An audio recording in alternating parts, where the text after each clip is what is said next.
I think a big part of that is that we need to make sure we have a place for all men to provide for themselves, and that's where I get back to this whole idea of the trades. And I think that they need to institute the trades.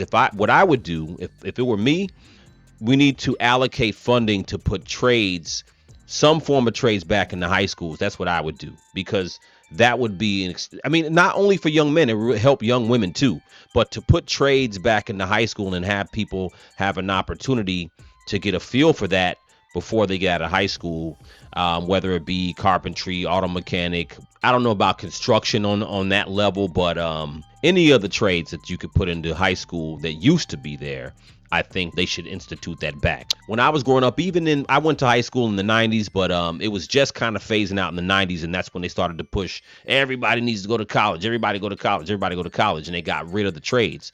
I don't really understand why they got rid of the trades, but that's a whole nother conversation.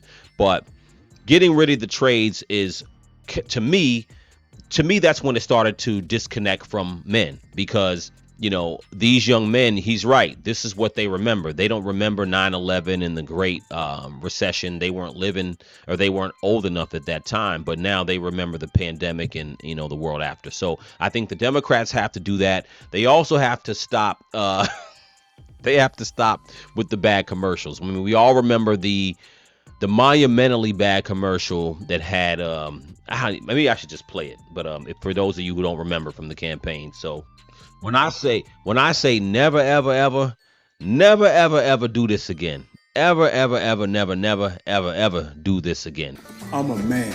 I'm a man, man. And I'm man enough. I'm man enough to enjoy a barrel-proof bourbon. Neat. Man enough to cook my steak rare. Man enough to deadlift 500, then braid the out of my daughter's hair. You think I'm afraid to rebuild a carburetor? I eat carburetors for breakfast. I ain't afraid of bears. That's what bear hugs are for. I'll tell you another thing I sure as shit am not afraid of. Women. I'm not afraid of women. I'm not afraid of women. They want to control their bodies? I say go for it. They want to use IVF to start a family? I'm not afraid of families. They want to be childless cat ladies? Have all the cats you want. Woman wants to be president? Well, I hope she has the guts to look me right in the eye and accept my full-throated endorsement. Because I'm man enough to support women. Man enough to know what kind of donuts I like. Man enough to admit I'm lost, even when I refuse to ask for directions. Man enough to not ban young women from reading Little Women. Or one of those pants books that the sisters like. I'm man enough to raw dog a flight. It sucked. Not worth it. I'm man enough to be emotional in front of my wife. In front of my kids. In front of my horse. I'm man enough to tell you that I cry at Love Actually. Good Will Hunting. West Side. All right, so you guys get the point. I'm sure everybody saw this before. I had to refresh everybody's memory. This is so wild. But anyway, this is what I think the Democrats have to speak to now. What they have to deal with as far as the black community is also a whole nother issue. But I think that, again, as we get into 2026, when we get into the midterms and we get obviously into the next presidential election in 2028, I hope the Democrats really start to just talk to men normally. And again, I think that my point in saying all this is that it may be a good idea to allocate some funds for young men.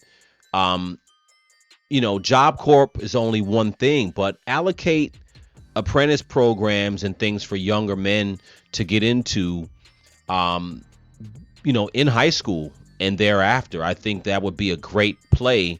That would be a great thing for young men, not just young black men, but young men in general. If they were to allocate funds, that would speak directly to young men, particularly in these trades. Now, I don't have the figures as far as the man to woman ratio in plumbing and construction and electricians and so on, but I'm willing to bet that the vast majority of people in those trades are men, right? Those are male trades, let's be honest, right? So not saying there aren't females in those trades, but those trades speak directly to men. So if I were the Democrats, I would start to talk about allocating money in that direction. Trump and the administration right now cutting Job Corp is a bad idea, because again, it does talk about one group of men, mainly men, but some women too. But what it does is that you're essentially digging at the people who would have voted for you, the people who are going into these blue collar jobs.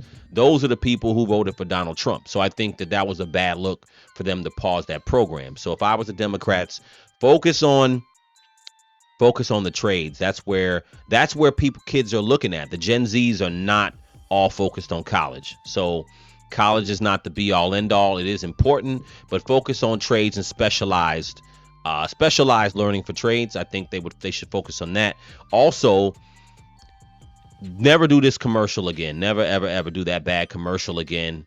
Men are just normal people. And if you're talking to the Gen Zs, they are growing. They are trying to find a way to feed themselves and buy a house and, buy a condo and survive. And the same as women. But if you want to speak to men, you have to speak to men normally, right? So this is something to think about. Let me know what you guys think in the comments. It's an interesting time, but I do think that we're going to see what happens with, we're going to see what happens with the great divorce. Donald Trump is trucking along. He's doing what he's doing. Look, for me personally, I don't think that you're ever going to be happy with any president through and through with every decision they make, So I don't think it's about, choosing Democrat or Republican. I'll gladly vote for a Democrat in 2028.